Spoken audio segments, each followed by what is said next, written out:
John Murray joining us from Las Vegas behind the brand new desk and the brand new office at the Westgate SuperBook. I also hear that the Christmas tree is at the SuperBook right now. I imagine you out there stringing lights, you and Rosemary out there putting the star on top of the tree. We just wanted to take a couple of minutes here and maybe not destroy wallets for 1 second. In all seriousness, though, what is this season? What is this NFL season? Last year you go 15-3. This year's a lot different. But if anybody doesn't understand that you are talking about sharp plays every week and giving bets that have historically won, I don't think they're paying attention. And you give us 15 of 18 last year. I'm 7-6 now. You're 5-8. We're 2 games under 500. But X or Twitter would make us appear like we're 20 games under. Well, that's why I've really packed up my bag and taken myself over to Blue Sky, Sam. Because I can't deal with all the haters on X, Blue Sky. The rhetoric isn't as dangerous over there. It's been a tough season in the NFL. All kidding aside, if your strategy in the NFL is to fade the betting public or to play these sharp sides that you hear about during the week in the NFL, you're not doing very well. You're not having a good season. It's been a weird year in the NFL. It's been a tough season for the books. I'm sure that's devastating for everybody out there to hear that, but we really haven't done very well in the NFL. We can't seem to get enough of these underdogs to win. You know, if we could have got Carolina to beat Tampa Bay last Sunday, we would have had a good day. They did not win.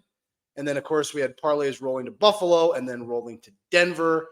Another ugly week for the books in the National Football League. It's been tough, and I can't pick a winner. You know, I'm too busy working on the Christmas tree with Rosemary and watching soccer. I can't pick a winner. I think going 15-3 in the NFL is pretty good last season. So I'll hang my shingle on that one, Sammy. It does, but that doesn't matter. All that matters is what you've done last week or last month. Just for context, and then we'll move on to the sharp stuff that you've seen. I'm sure that they're betting the Jets again, and then we'll get to our best bets that you either want to play or fade.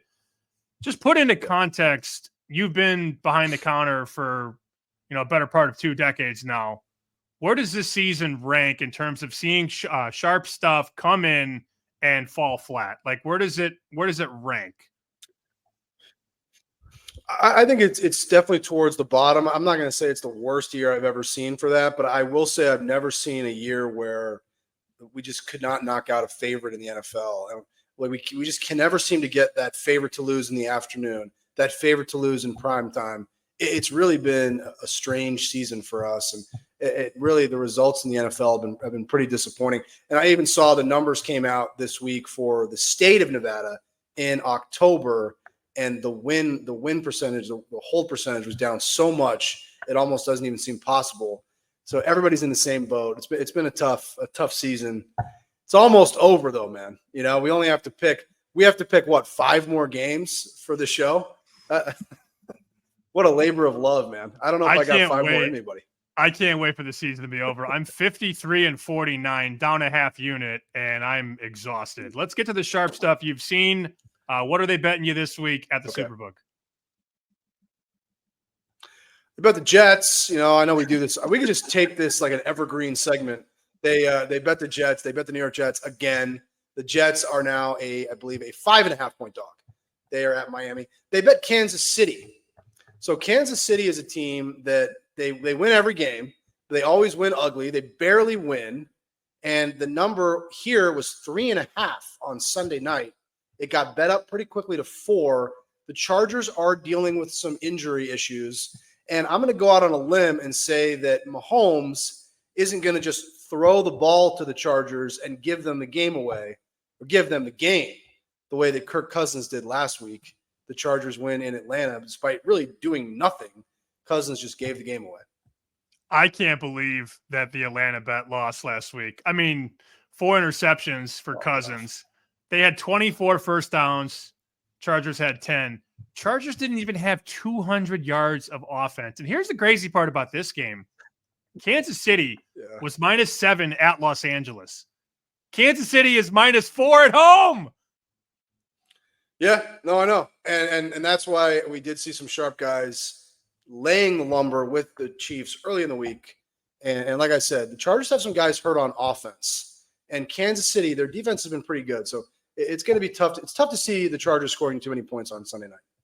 Let's move to the Super Contest card for Week 14. I'm going to go with the Atlanta Falcons. I like them plus 5.5. Minnesota has let a bunch of bad offenses hang around. Flacco in the Colts, Mac Jones in Jacksonville, Will Levis in Tennessee. They're outgained last week by Arizona, but still win the game. They're winning, but they're not impressing me. And I will go and take your Atlanta Falcons and take 5.5, I guess. Here we go to try and move to 8-6 on this video this season. Kirk Cousins revenge game for my guy, Sammy P. Now, Kirk let me down last week against the Chargers, but I'm going to go back to the well. I'll go Kansas City. I'll lay 4 on Sunday Night Football. I think they're going to get it done against the Chargers. And all kidding aside, Kansas City needs to get it done because all of a sudden the Buffalo Bills are nipping at their heels in the AFC. Buffalo beat them head-to-head. So if Buffalo can draw even with them in the win-loss column, Buffalo will get the bye, not the Kansas City Chiefs. So the Chiefs need to win this game on Sunday night. Look at that very pretty tree. Good job, John Murray. Well, that's my only contribution because I can't pick an NFL winner to save my life. So I figured, I better get the tree up.